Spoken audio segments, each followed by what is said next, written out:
नमस्कार। आप सबका बहुत बहुत धन्यवाद। ऐसा स्वागत किया आपने हमारा यात्रा का, पूरा दम आपने यात्रा में डाल दिया।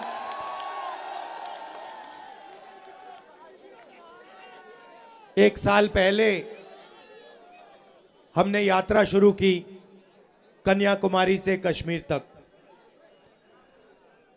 क्योंकि देश में बीजेपी के लोग एक धर्म को दूसरे धर्म से लड़ाने का काम कर रहे हैं और लोगों को धमकाने का, डराने का काम कर रहे हैं, नफरत फैलाने का काम कर रहे हैं।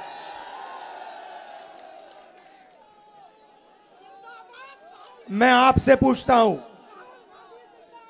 अगर परिवार में लड़ाई होती है, भाई ठहर जाओ, अगर परिवार में लड़ाई होती है, एक भाई दूसरे भाई को मारता है, तो वो परिवार मजबूत होता है, कमजोर होता है? कमजोर होता है। तो अगर देश को कोई कमजोर करता है तो देशभक्त का काम क्या होता है? देश को बचाना, नफरत को मिटाना, डर को मिटाना, हिंसा को मिटाना। यही लक्ष्य भारत जोड़ो यात्रा का था। जो नफरत समाज में फैलाई जा रही है, उसके सामने यात्रा ने 4000 किलोमीटर, और सिर्फ मैं नहीं चला भाइयों और बहनों, लाखों लोग चले हैं। मीडिया में पूरा ब्लैकआउट कर दिया था, जैसे इस यात्रा को पूरा ब्लैकआउट कर दिया है। मगर देश के दिल के अंदर, आत्मा के अंदर, डीएनए के अंदर यात्रा का मैसेज गया,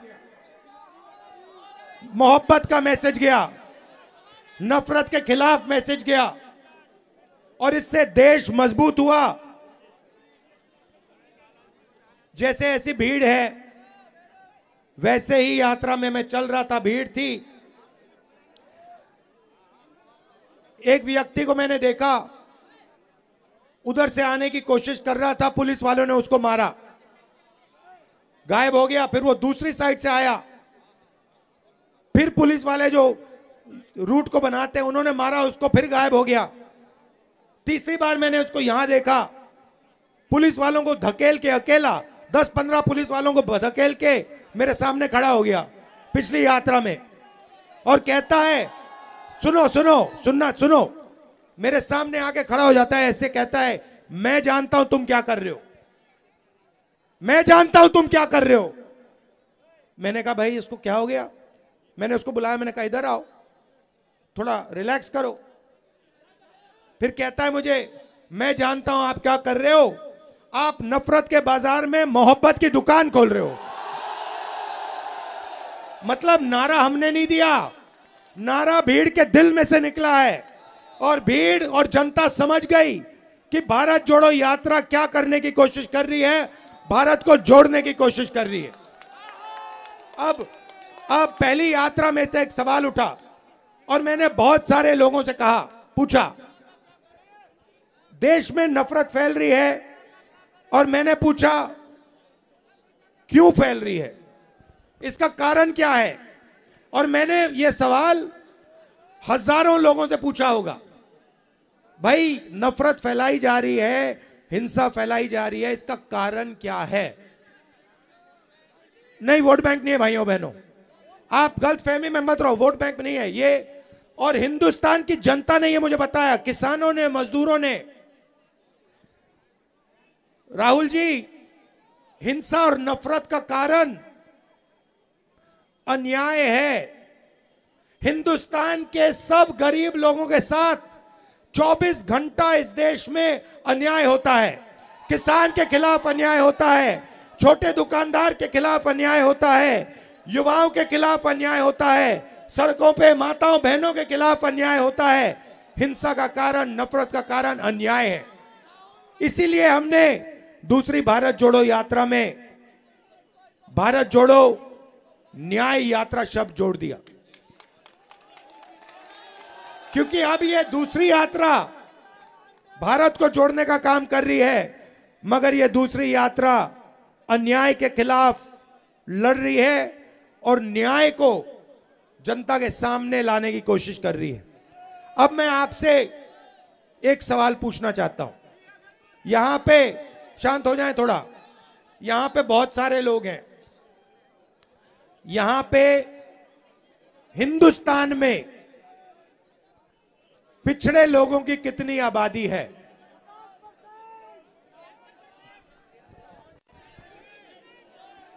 कितनी आबादी है? कितनी है? पिछड़ों की 50% आबादी है। ठीक है, ठीक है। दलितों की कितनी आबादी है? 5% नहीं भाई, 15%। सब माइनॉरिटी को मिला दो, सिख, मुसलमान, क्रिश्चियन, जैन, सबको मिला दो। इनकी कितनी आबादी है? 15%। आदिवासियों की आबादी कितनी है? 8%। 50 और 15 कितना होता है? 65 और 15 कितना होता है? 80 और 8 कितना होता है? 88 ना? ठीक है, तो इन सब को मिलाओ तो 88% इनकी आबादी है, तकरीबन 90%। ठीक है, अब मैं आपसे पूछना चाहता हूं, हिंदुस्तान के सबसे 200 बड़ी कंपनियों की मालिकों की लिस्ट निकालो। ठीक है, में से 90% के कितने मालिक बताओ? कितने? एक भी नहीं।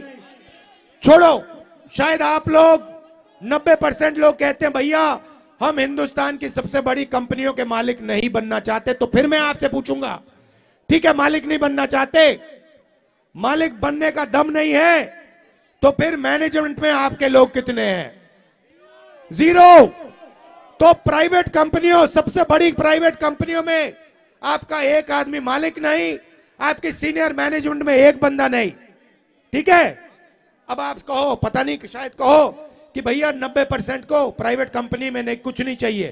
ठीक है, फिर मैं आपसे पूछता हूं, ये मीडिया वाले जो घूम रहे हैं, मीडिया वाली कंपनी जो है, सबसे बड़ी कंपनियां हैं, इनमें से 90% के मालिक कितने? कितने? 0। ठीक है, बड़े बड़े रिपोर्टर के नाम देखो, ये सब के नाम लिस्ट निकालो, इसमें से 90% के कितने?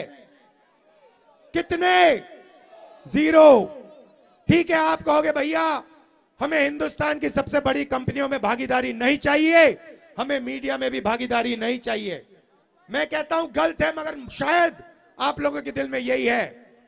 तो फिर मैं आपसे पूछूंगा भैया प्राइवेट अस्पतालों की लिस्ट निकालो, डॉक्टरों की लिस्ट निकालो, इसमें आपके कितने लोग? कितने लोग? 0। फिर मैं कहूंगा भैया पता नहीं क्या हो गया, 90% ना प्राइवेट अस्पताल चलाना चाहता है, ना कंपनियों में भागीदारी चाहता है, ना मीडिया में चाहता है। फिर मैं कहूंगा ठीक है भैया चलो, आईएएस में आपके कितने? हिंदुस्तान के बजट को 90 लोग चलाते हैं। ठीक है, अलंकार वो यूपी वाली लिस्ट निकालो, यूपी वाली ब्यूरोक्रेट वाली। हिंदुस्तान के बजट को 90 लोग चलाते हैं। ठीक है, मतलब पूरा का पूरा पैसा 90 लोग बांटते हैं, आईएएस अफसर हैं। ठीक है, डिफेंस जाता है ये निर्णय लेते हैं, अस्पतालों में कितना जाता है ये निर्णय लेते हैं, सड़कों में कितना जाता है ये लेते हैं। अब मुझे बताओ, हिंदुस्तान की सरकार के 90 सबसे बड़े आईएएस अफसर में 90% के कितने लोग? 3 ओबीसी, 3 दलित, 1 आदिवासी, 1-2 माइनॉरिटी के। आप जानते हो कि आप में से 90% में से बजट की कितनी भागीदारी है? जानते हो 90% की कितनी भागीदारी है? 7%। आप अब ये देखो, यूपी की बात करता हूं, मैं आंकड़े निकालता हूं। यूपी के बजट को सुनो, यूपी के बजट को 90%, यूपी की 90% आबादी यूपी के बजट को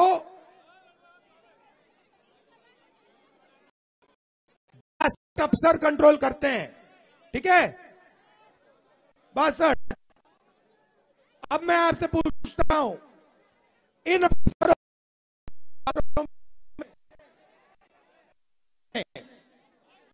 यूपी बताओ, मैं आपको बताता हूं भाइयों, मैं बताता हूं, ओबीसी की भागीदारी यूपी के बजट में कम से कम आपकी भागीदारी 4%, 4%, ठीक है।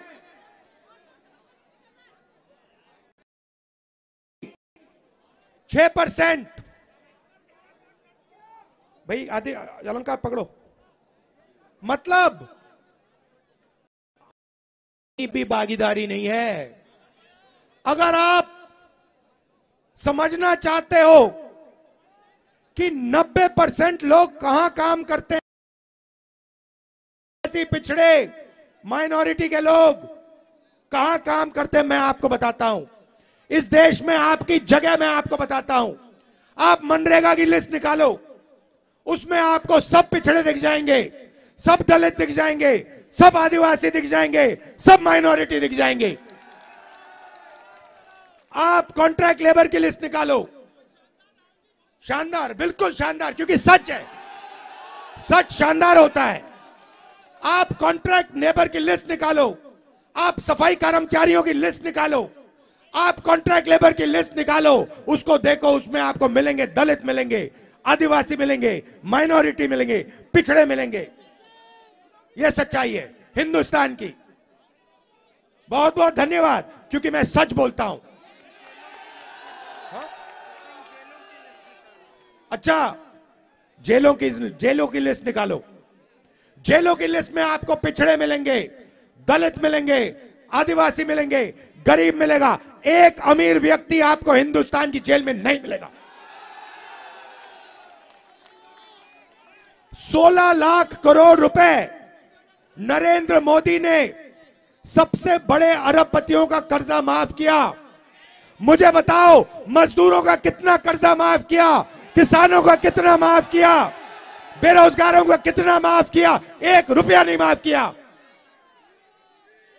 तो ये भाई और बहनों हो रहा है, 1% के हाथ में पूरा का पूरा है। एक बात मैंने नहीं कही, इसमें गरीब जनरल कास्ट के भी बेचारे लोग हैं, उनको भी कुछ नहीं मिलता, वो भी बैठे हुए देखते रहते हैं, ठीक है।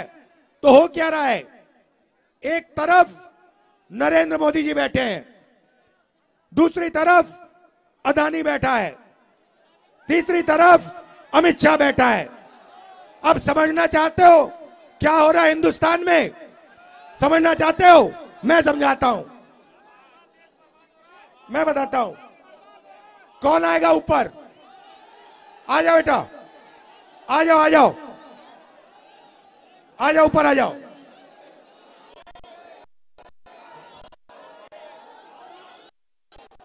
हिंदुस्तान सरकार का पूरा काम आपको 1 मिनट में समझाने जा रहा हूं। आ जाओ, ऊपर आ जाओ, शाबाश। नाम क्या है तुम्हारा? रघुनाथ यादव जी, इधर आओ, खड़े हो, खड़े हो जाओ, खड़े हो जाओ सामने। ये देखो रघुनाथ यादव जी हैं, ये ओबीसी हैं, पिछड़े वर्ग के हैं। यादव जी, अब देखिए यादव जी, उधर यादव जी उधर देखिए, ये देखो, ये क्या हो रहा है? किसी का जेब काटना चाहते हो तो सबसे पहले उसको इधर दिखाओ, उधर दिखाओ, ऊपर दिखाओ, नीचे दिखाओ। ये जो मैंने अभी याद किया, हम नरेंद्र कर, उधर देखो, उधर देखो, ऊपर देखो, थाली बजाओ, फोन की लाइट जलाओ, ये मोदी जी कर रहे हैं। ठीक है भैया। अब एक और आदमी आओ ऊपर, आ जाओ। ठीक है ठीक है। अब ये देखो, ये अब इनकी जेब काटेगा, ठीक है भैया। यादव जी आप उधर देखो भैया, आप इसके जेब में हाथ डालो, जेब में, ये देखो ये जेब काट रहा है, इसका नाम अदानी। भैया तीसरा आ जाओ ऊपर। अच्छा भैया इसको एक डंडा दो, इसको एक डंडा दो, ये डंडा दो, डंडा हटाओ और ये डंडा दिया। अच्छा डंडे को हाथ में उठा। ये हमें, ये मोदी जी, अदानी जी, अमित शाह जी, ये सीबीआई, ईडी, इनकम टैक्स, ये उसका डंडा है। अगर किसी ने करने की कोशिश की तो अच्छा डंडा मारे। अदानी जी लगे हुए 2 पहने,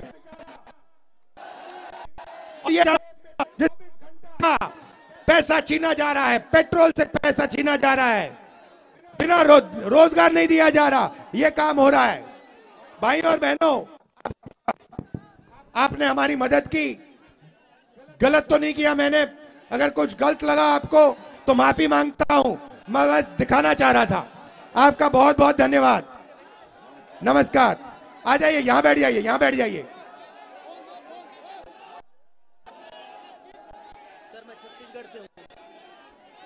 उधर देखो भाई। भारत जोड़ो। धन्यवाद भैया, बहुत अच्छा लगा आपसे मिलकर। जय जोहार। वो ले लेगा आपको भैया। हाँ शाबाश।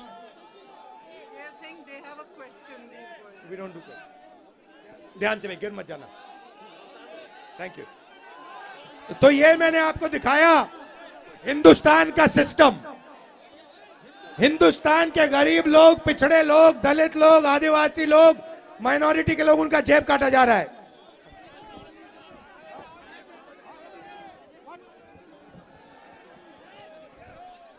जेब काटा जा रहा है। अब देखो, आखिरी बात आपसे कहना चाहता हूं। यहां पे ये जो पुलिस वाले बैठे हैं, सबसे पहले मैं आपका धन्यवाद करना चाहता हूं। आपने आज धक्के खाए, और जो आपको धक्के लगे उसके लिए मैं माफी मांगता हूं। मगर ये जो है पुलिस वाले, भैया धकेलो मत भाई, दब जाएंगे। ये जो पुलिस वाले हैं, ये पुलिस में जब जाते हैं तो ये देश सेवा करने के लिए जाते हैं। सही, ये देश सेवा करने के लिए जाते हैं। ऐसे ही लाखों लोग सुबह उठ के 5 बजे सुबह रनिंग करते हैं, पुशअप करते हैं, पुलअप करते हैं सेना में जाने के लिए। जो इनके देश में, इनके दिल में भावना है देशभक्ति की, वही भावना सेना में होती है। वही भावना लाखों युवा सुबह उठ के रनिंग करते हैं आर्मी में जाने के लिए। सही। अब देखिए उनके साथ क्या किया गया। अभी पेपर आउट भी बोलूंगा। ये लाखों लोग सुबह उठते हैं, सेना में जाने की कोशिश करते हैं। अब नरेंद्र मोदी जी नई योजना लाए हैं, अग्निवीर। अग्निवीर कहती है कि हिंदुस्तान में 2 तरीके के शहीद होंगे। एक होगा जनरल रेगुलर आर्मी वाला, अगर वो शहीद होगा उसे शहीद का दर्जा मिलेगा। और दूसरा होगा अग्निवीर, अगर वो शहीद होगा उसे कोई शहीद का दर्ज नहीं मिलेगा, उसको, उसकी लाश को वापस घर भेज दिया जाएगा। उसे ना कोई, उसके परिवार को ना कोई पेंशन मिलेगी, ना कोई मदद मिलेगी, और उसको शहीद का दर्जा नहीं मिलेगा। भाई और बहनों, ये शर्म की बात है। लाखों लोग हिंदुस्तान में आर्मी में जाकर देश सेवा करते थे, उनको इज्जत मिलती थी, उनको पेंशन मिलती थी, उनको कैंटीन मिलती थी और उनको शहीद का दर्जा मिलता था। अब बीजेपी ने यह छीन लिया। 4 में से 3 युवाओं को वो वापस भेजेंगे और आप देख लेना, लिख के ले लो, वो जो वापस आएंगे ना, वो सारे के सारे जो अग्निवीर निकाले जाएंगे वो सारे के सारे गरीब होंगे, उनमें से एक अमीर बंदा नहीं निकाला जाएगा। एग्जाम के बाद आप जानते हो ये नया धंधा चला है, आपसे एग्जाम कराते हैं, आप पढ़ाई करते हो, आप अपना पैसा निकाल के प्राइवेट कॉलेज यूनिवर्सिटी में ट्यूशन सेंटर में डालते हो, उसके बाद सुबह उठते हो, एग्जाम करने जाते हो, वहां पे एग्जाम में आपको किसी और का मोबाइल फोन दिखता है, उस पे पूरा का पूरा क्वेश्चन पेपर दिखाई दे जाता है। ये इसका लक्ष्य क्या है कि ये जो रोजगार मांग रहे हैं, सरकारी जॉब मांग रहे हैं, इनका टाइम जाया करो, इनका बेवकूफ बनाओ। भाई और बहनों, ये काम सरकार ही करा रही है, ये काम पेपर लीक का काम यही लोग करा रहे हैं जो आपको रोजगार नहीं देना चाहते हैं। ये सच्चाई है। और रोजगार पैदा हो ही नहीं सकता। क्यों?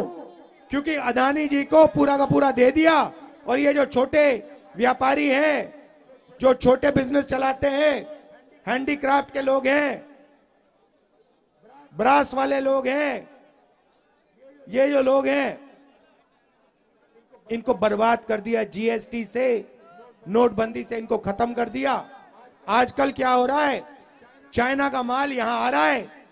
ये मोबाइल फोन जो है ये चाइना का है, ये चाइना का माल यहां आ रहा है। बड़े बड़े उद्योगपति इसको यहां बेच रहे हैं, आप लोग खरीद रहे हो। हिंदुस्तान के युवाओं को रोजगार नहीं मिल रहा। ये मोबाइल फोन दो मुझे एक, ये देखो, ये है मेड इन चाइना।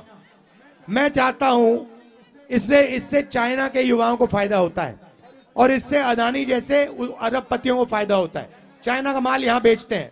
मैं चाहता हूं सबसे पहले कि हिंदुस्तान के युवा इस फोन को हिंदुस्तान में बनाएं। और एक दिन ऐसा है, प्रियंका माइक पकड़ो, एक दिन ऐसा है कि मैं यहां अलीगढ़ आऊं 10 साल बाद, 6 साल बाद, और इसके फोन के पीछे देखूं लिखा हो मेड इन अलीगढ़। और फिर यहां आऊं और यहां पे 10 युवाओं को कहूं, यार बेटा इधर आओ, वो ऊपर आए, मैं कहूं क्या करते हो भैया, हम मोबाइल टेलीफोन अलीगढ़ में बनाते हैं, मेड इन अलीगढ़ लिखते हैं, वहां पे चाइना का युवा हमारा फोन का इस्तेमाल करता है। ये होना चाहिए हिंदुस्तान में। और ये हम सब मिलकर 90% लोग ये सब मिलकर काम करने जा रहे हैं। आप सबका बहुत बहुत धन्यवाद। जय हिंद, नमस्कार। न्याय का हक मिलने तक।